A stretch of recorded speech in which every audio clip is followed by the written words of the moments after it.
Hi everyone, it's Lewis from the customer success team here. This is the first of two videos on using Vevox and Webex together. The first one is just going to be getting Vevox set up with Present View and sharing that content via Webex.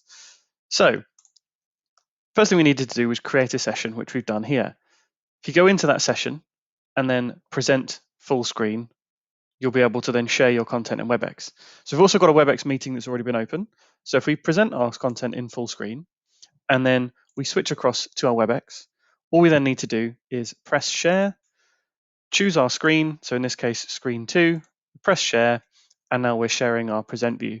So from here, as a host, you can run your polls, you can get questions submitted in from your audience, and anybody watching your Webex stream will then see your present view as the content that you're sharing. That's it for this video. We're going to do another video on actually integrating Vevox into Webex as a participant as well. And I'll see you on the next video. Thanks a lot. Bye-bye.